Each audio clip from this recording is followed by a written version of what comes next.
Welcome everyone to our studio and our next Crafting a Digital Print tutorial. As always, our tutorials are an opportunity to clarify, revise and extend your understanding and application of what you've studied with us, while providing ongoing support for your creative endeavours. And as I said in our reminder email, when our workflow shifts the responsibility from when and what tools to use to how to create the most enduring effect, we also gain precious insights, not only into our practice, but also ourselves. After all, a print's materiality can only preserve and enhance what is entrusted to it. So let's look at our questions for today, with this week's most commonly referenced topic being colour grading with non-RGB tools. We also have a raft of other considerations, not just to help you with your knowledge of and therefore understanding of these topics, but also, most importantly, their application in ways that help you resolve your ongoing considerations to end up with works that truly represent what it is you desire them to be. So starting with this first topic.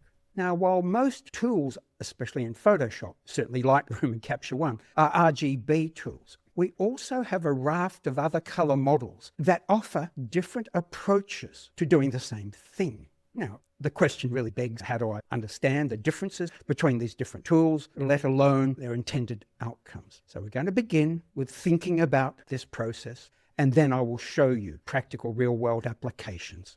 Here's the first distinction. What are we using these tools to do? Are we interested in perfecting the referent? What was in front of the lens? The indexicality that photography in its contested history before the fact confers on anything that happens to pass by our senses or sheets of film? Or is it more symbolic in the sense of stylized colour, which stands on behalf of things other than the referent? What are we using these tools to do? That's for you to contemplate as we work through these considerations. So let's begin, in this case, with three colour models and their geometric representations, RGB, LAB and HSL.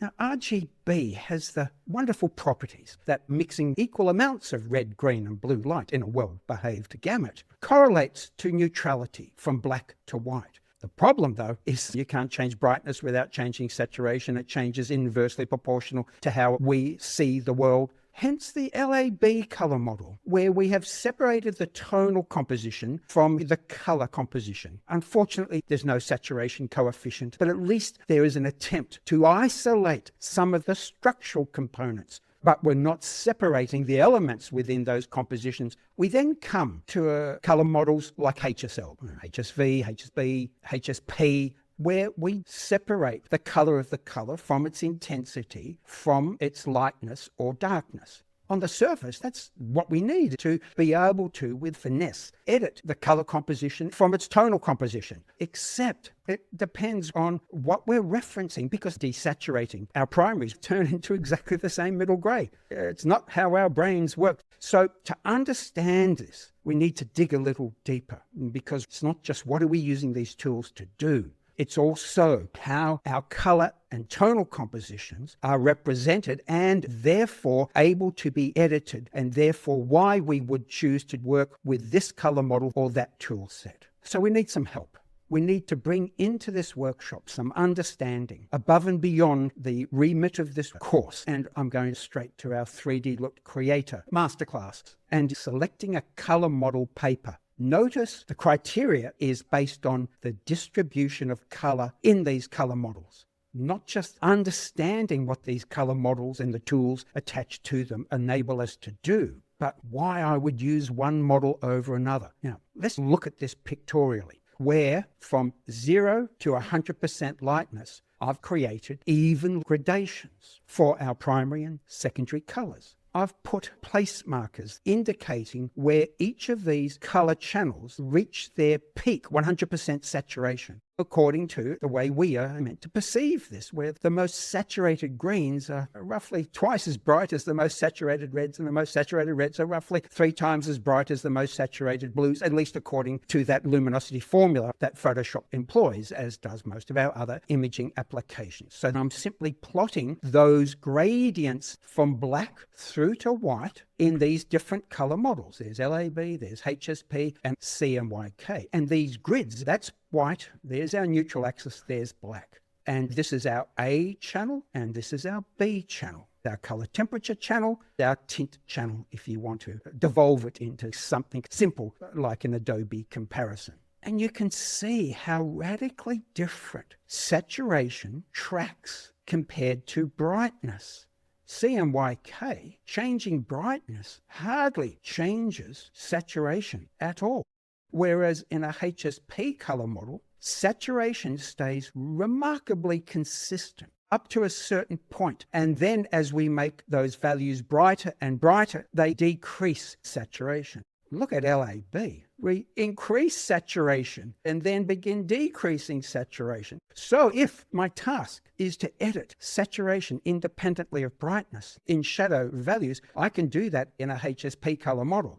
But if I'm wanting to edit saturation relative to brightness, then look at the advantages a CMYK model offers. And I've shown you countless examples of this. Changing skin tone without changing hue, without changing saturation. So let's clarify some of those observations. I know this is shorthand, but we're trying to drag some of these distinctions into our Crafting a Digital Print course to better understand not just our Crafting a Digital Print toolkit, not when and what tools do I use, but how do I create the most enduring effect and have control over the things that I need control over to bring about that enduring effect. Again, another oversimplification, but we're not trying to be first-rate color scientists. We're trying to be first-rate artists here. Noting color constancy, a hue more or less appears the same hue across a wide range of brightnesses, and that saturation is judged in proportion to brightness.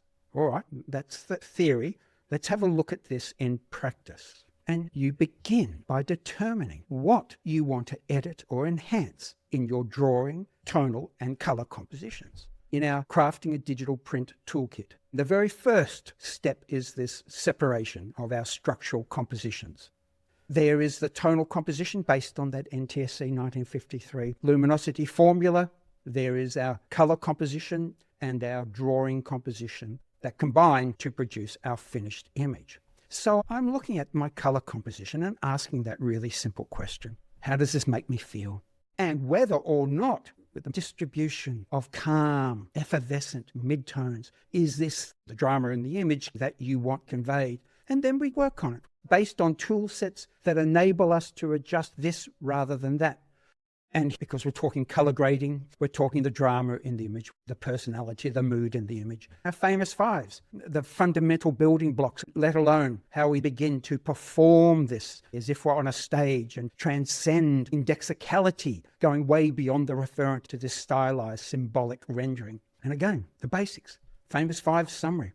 And remember, volumes 3, 4, and 5 is when we cross that threshold, when we start to work on the presence, those spatial and temporal compositions, relighting the subject and reattaching highlights and changing tonal separation by substituting luminosity, and then start applying our dimensionality enhancements and these other actions as we push even further beyond the drama, beyond the tonal composition, into the personality, the mood. Now, this is what the course is dedicated to. But it's also within the constraints of what can be achieved in a Photoshop or an Affinity workflow. But when we need not just more knowledge and therefore understanding, but also ways of simplifying its application to create profound and enduring outcomes, then here is where to go for that next level of engagement. This is our Read Me First introduction to our 3D Look Creator Masterclass. These are freely available documents. Even if you haven't enrolled, just go to our courses, scroll down to our 3D Look Creator Masterclass, go to its description, and there is the detailed masterclass overview. Of course, this is not the workshop. This is an expanded index of all of the resources, the workshop sessions, the course notes, the tutorials, and so on. For example, Session 3, Selecting a Color Model. Session 4, 3D Look Creator RGB Workflows, Color Models and Their Importance, Color Editing versus Color Grading, Understanding RGB and CMYK Curves, creative color grading. And it goes on and on. And there are those notes I was sharing with you to understand how saturation and brightness change relative to one another. And that's where you go if you're interested in understanding more. And that Read Me First introduction, that expanded index of our 3D Look Creator Masterclass, those little summaries of each of those resources, even though you don't have the resources unless you're enrolled in the course, they might be more than enough to help not only give you the articulation, the words, the phrasings, the creative distinctions that help me make these decisions about not just which and what tool to use, but that might be more than enough to support you in this investigation. And as always, with that, we wish you all the best in this challenging world of digital imaging, and in particular the world of color grading with our RGB and non-RGB color models. Don't be strangers. Look forward to catching up before too long. Take care.